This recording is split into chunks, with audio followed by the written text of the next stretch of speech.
Good morning. This is my क्या कहते हैं आप पहला अटेम्प्ट है टू क्रिएट अ वीडियो और कंटेंट क्रिएटर का।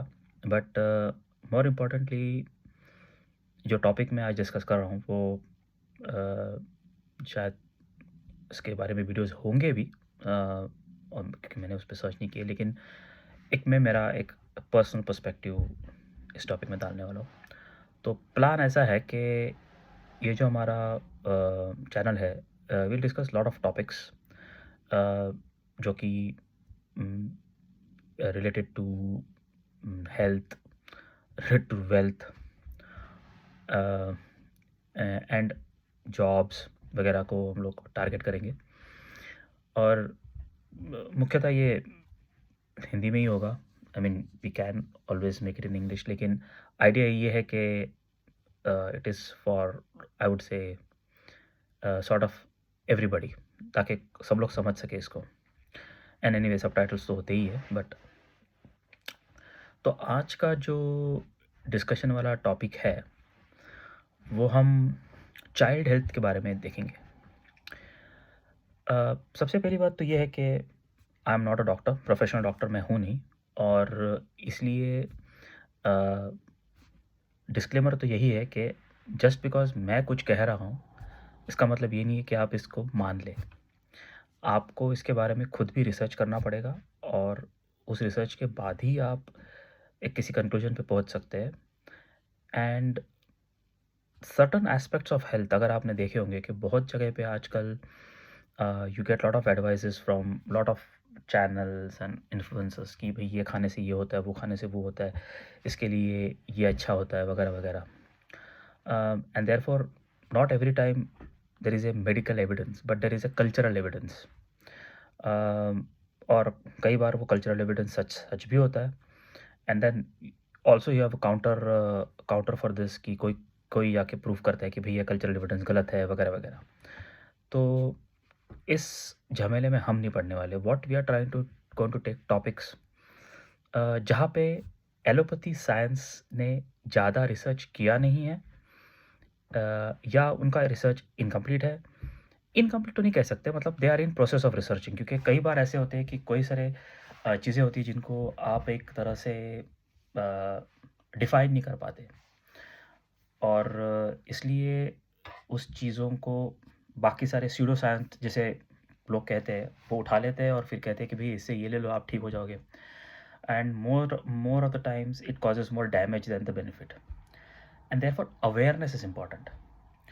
ये अवेयरनेस आपको बचा सकता है ऐसे ट्रीटमेंट्स से, ऐसे स्यूडो साइंसेस से, क्योंकि आप रैशनली उसको सोच सकते हो। और रैशनली सोचना कैसे है, ये हम आपको सिखाएंगे तो नहीं, लेकिन आपको एक बताने की कोशिश करेंगे। इसका मतलब ये नहीं है कि हम जो कह रहे हैं वो रैशनल है और बाकी सब कह रहे हैं rationally. Idea is that you are aware. Awareness is the important thing. Once you are aware then आपके पास पूरा इंटरनेट खुला है, पूरा गूगल खुला है। आप उस पे गूगल कीजिए, रिसर्च कीजिए, आप कई सारे उस एक्सपर्ट्स उस फील्ड्स में हैं, बोलिए, उसके साथ उनके साथ बात कीजिए और you come to your own conclusion, because that is always important कि you have to come to your own conclusion. You can not blindly believe anything. कहीं पे भी लिखा भी होगा किसी कहाँ पे इंटरनेट की साइट पर, doesn't mean it is true unless it is a validated site. And again I am not an expert कि कौन सी साइट वैलिडेटेड होती है वगैरह। तो आज का जो टॉपिक हम डिस्कस करने वाले हैं वो है ASD, ऑटिज्म स्पेक्ट्रम डिसऑर्डर। बहुत सारे लोगों ने ऑटिज्म ASD क्या होता है इसके बारे में रियल लाइफ एक्सपीरियंस तो बिल्कुल नहीं लिया होगा, क्योंकि you know have to actually meet a person with an ASD spectrum. और बहुत से वक्त ऐसा होता है कि फिल्मों में इसके बारे में जिस तरीके से दिखाया जाता है वो रियलिटी से परे होता है, यानी दैट इज़ नॉट रियलिटी। क्योंकि इस जो एक आप इसको एक डिसीज़ बोल सकते हैं, because it is some sort of a disease. आप अब इसको क्या डिसऑर्डर बोलिए, सिंड्रोम बोलिए, जो कुछ भी आपको साइंटिफिक टर्मिनोलॉजी यूज़ करना है, but at the end of the day it's you label it as anything, लेकिन वो है। उसको स्पेक्ट्रम कहा गया है। And west has named it spectrum because it was observed in the west first. 50-60s में कहीं किसी ने ऑब्जर्व किया था और उसको स्पेक्ट्रम इसलिए कहा गया है क्योंकि there is no single diagnostic step कि जिसे आप कह सकते हैं कि भैया ये इसको ये टाइप का ये है ASD है या ऑटिज़्म है या ये टाइप का ऑटिज़्म है या इसको यहाँ पे ऑटिज़्म है and that is why they have called it autism spectrum disorder because उसमें कई सारे एरियाज़ होते हैं जहाँ पे आपको अप्स एंड डाउन्स होते हैं। मतलब ऐसे कहते हैं कि some of the brightest minds in science and technology have come from children who were apparently autistic. Uh, it is a different way of brain thinking. अगर उसको एक बहुत ही अच्छे मतलब क्या कहते हैं अच्छे भाषा में आपको अगर एक्सप्लेन करना है उसके तो the brain of that particular individual male और female will function in a different way और apparently it impacts the boys more than the girls for some reason again this is not a researched factor but this is a uh, आप कह सकते हैं कोलोक्यूली accepted norms है कि normally boys are the ones are impacted more.